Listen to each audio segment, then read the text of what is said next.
Mirë se erdhe në botën ku askush nuk është i pafajshëm. Sekrete shqiptare, vendi ku rrëfimet më të thella, më të ndaluara dhe më të pathëna të shqiptarëve marrin zë. Na bëni subscribe për histori të ndryshme.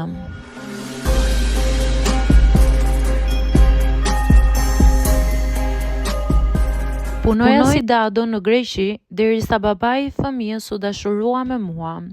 Nuk e kisha menduar ndonjëherë që jeta ime do të kthehej përmbys nga një punë që e mora thjesht për të mbajtur veten dhe për të mbijetuar. U nisa në Greqi me të njëjtën histori si shumë vajza, pa para, pa siguri, por me shumë shpresë. Por ajo që ndodhi atje nuk ka qenë as pak e pritshme nga ana ime. Unë quhem Lorena dhe jam 25 vjeçe.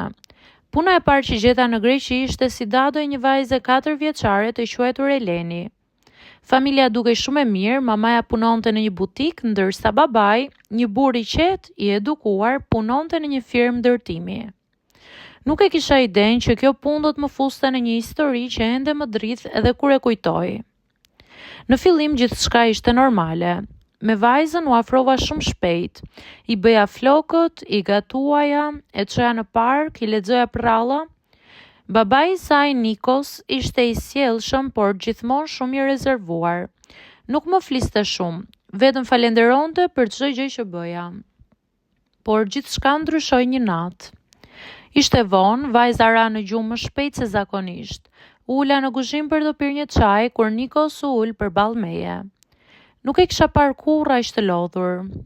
Lorena, ti ke sjell shumë qetësi në këtë shtëpi, më tha.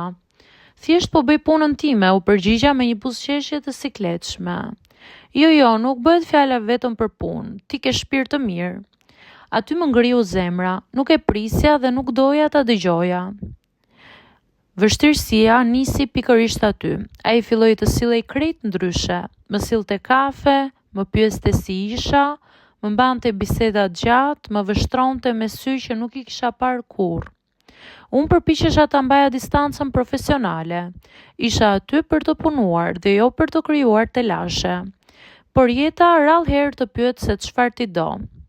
Një pasdite ndërsa Eleni po vizatonte, ai më thiri në dhomën e ndënjes. Zëri i tij dridhej. Nuk dua të bezdis, por duhet të them diçka. Mos e thuaj, i thash, sepse brenda vetes e kisha kuptuar. Jam dashuruar me ty, Lorena. Atë moment më pushoi frymarrja, një shpërthim emocionesh më përplasi. Frikë, faj, çudi dhe shumë konfuzion. Nikos, unë jam thjesht dadoja e vajzës, jam këtu për të punuar. E di, por ndjenjat nuk zgjedhin, më tha ai. Mbeta e ngrirë dhe nuk dija çfarë të thoja. Prej asaj dite gjithçka ndryshoi.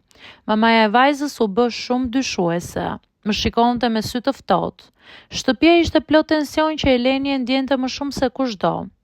Nuk isha faj për asgjë, por ndihesha fajtore për gjithçka. Më duhej të largohesha, por më dhimbte vajza.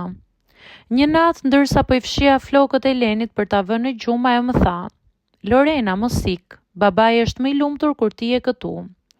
Ajo nuk e kuptonte dramën që realisht po ndodhte mes të rriturve, por fjalët e saj më prenë si thik. Pas pak i lash çelsat në kuzhinë, i shkrova vetëm një letër të shkurtër. Unë nuk mund të shkatroj një familje, ju uroj të mirat, dhe u largova në heshtje duke qarë si fëmijë. Mësimi më i madh i jetës time ishte pikërisht kjo eksperiencë.